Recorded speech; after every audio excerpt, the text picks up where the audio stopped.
Have you ever felt that quiet, heavy weight in your heart? The sense that you just don't have what it takes? It's a feeling that creeps in during the still moments when the world is quiet but your mind is racing. Maybe it's early in the morning or late at night when you're left alone with your thoughts and doubts. Maybe your to-do list is endless, your energy gone, and the problems ahead look like mountains, so tall and intimidating that you wonder how you'll ever get over them. The weight of expectations both from others and from yourself can feel crushing. You see others moving forward with ease and wonder, why am I struggling? It's as if everyone else has found the secret to life while you're stuck in place watching the world rush by. The comparison can be overwhelming, making you feel even smaller.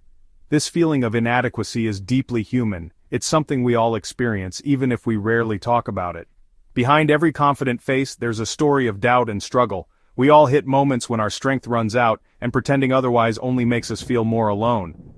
The more we hide our struggles, the heavier they become. We try to push through, make another list, drink more coffee, but the exhaustion lingers. No matter how hard we work, it never seems to be enough. The cycle repeats, and we wonder if we'll ever break free. It's like quicksand. The harder we fight, the deeper we sink. The struggle becomes its own trap, and hope feels distant.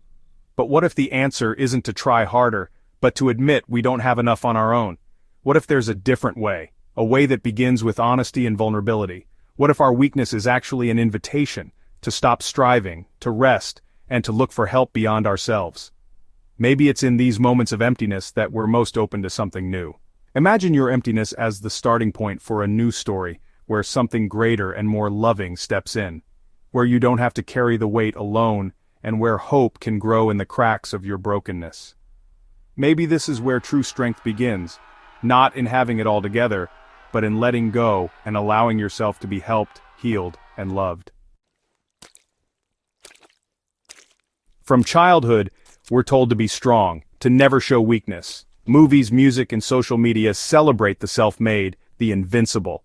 We compare our messy reality to others' highlight reels and feel like we're failing, so we hide our struggles, afraid of judgment, and end up isolated. But the truth is, everyone feels weak sometimes. The pressure to appear invincible keeps us from reaching out for help. We carry our burdens in silence, believing that asking for help means we've failed. Yet God offers a different way. He doesn't ask us to hide our weakness or pretend to be strong. Instead, He invites us to bring our weakness to Him. Our weakness isn't shameful, it's a doorway to experiencing His power. When we're honest about our needs, we find real connection and support. True strength is found in admitting we need help. There's a secret hidden in the folds of history, waiting to be discovered by those willing to look a little closer. It's tucked away in an ancient letter from Paul, a man who, on the surface, seemed to have it all together. Respected, wise, and full of purpose. Paul was a leader who started churches across continents, wrote much of the New Testament, and faced countless challenges with courage and faith. But beneath the surface, he wasn't a superhero. He was human, and he struggled deeply with things he couldn't control. In a heartfelt letter to the Corinthians, Paul opens up about a mysterious thorn in his flesh, a persistent problem or pain that made him feel weak and vulnerable, no matter how hard he tried to overcome it. He pleaded with God not just once but over and over, desperately hoping to be strong and finally free from this burden that weighed on his heart. But God didn't remove the thorn. The struggle remained, and Paul was left with questions and disappointment. Yet in that moment of weakness, God gave Paul an answer that would change his perspective, and ours, forever. God's response wasn't a simple no. Instead, He offered a promise. My grace is sufficient for you, for my power is made perfect in weakness. It was a revelation about where true strength is found.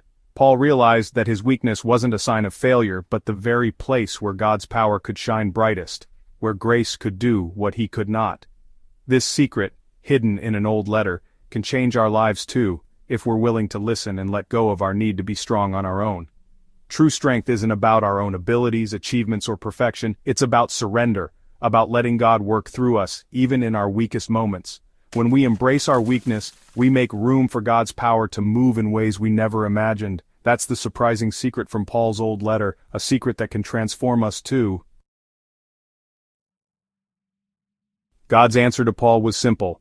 My grace is sufficient for you, for my power is made perfect in weakness. God didn't tell Paul to be stronger or try harder. He said His grace was enough, and that Paul's weakness was the perfect place for God's power to shine. Like a stained glass window, our cracks and flaws let God's light through.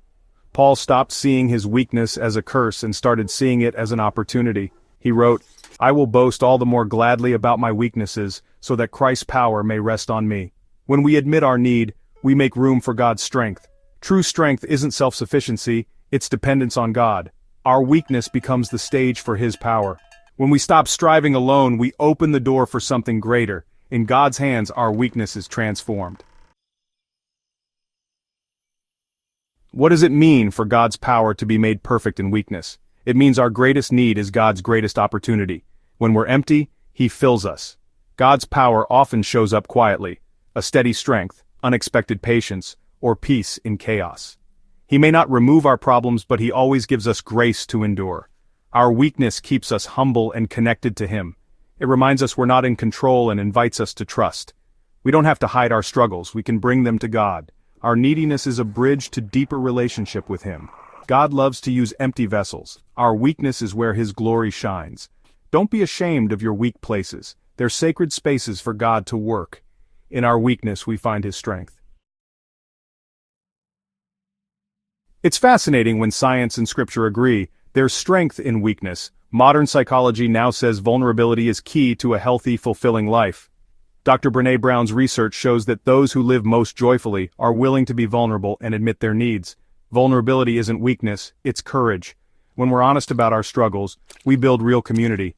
The church at its best is a family of imperfect people, united by shared need. Our weakness becomes our common bond. Being vulnerable isn't failure, it's bravery. God designed us for connection, not self-sufficiency. Embracing weakness is the first step to true strength.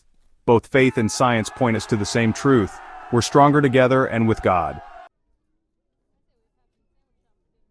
Sometimes we take our struggles so seriously that we forget to smile. But God has a sense of humor. He chooses the weak to show His power.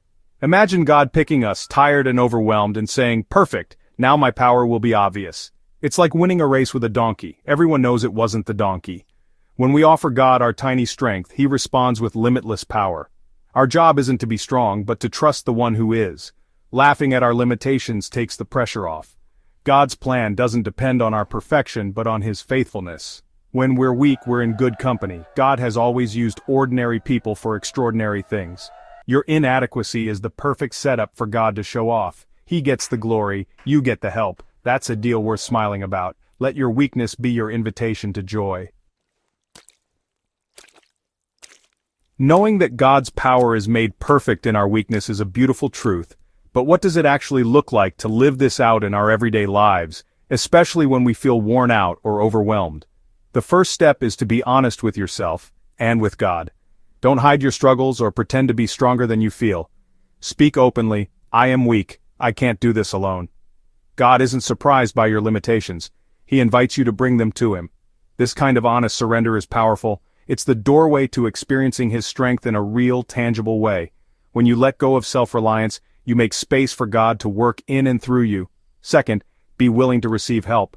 Grace often comes through the kindness of others, a friend's encouragement, a listening ear, or even a quiet moment of rest. Don't push these gifts away. Accept them as reminders that you're not alone. Third, gently shift your focus. Instead of letting your mind spiral around your problems, pause and remember the ways God has been faithful before. Reflect on His promises and the strength He's already shown in your life. Take time to worship, to reflect, and to let His goodness fill your thoughts. Even a few moments of gratitude or praise can change your perspective and renew your spirit. Fourth, be patient, with yourself and with God. Growth takes time, and learning to trust Him is a process. Don't rush or judge yourself for not having it all together. Remember, learning to rely on Him is a journey, not a one-time event. Each step, no matter how small, is progress. Some days you'll feel like you're moving forward, and other days you might slip back into old habits or doubts. That's part of being human, but that's okay. God's grace covers every single day, not just the good ones. He's with you in your struggles and your victories. Keep turning to Him again and again, bringing your weakness and your hopes. He never tires of hearing from you. Over time, you'll notice a shift. Your first instinct will become to pray, not to panic. You'll find peace even in uncertainty.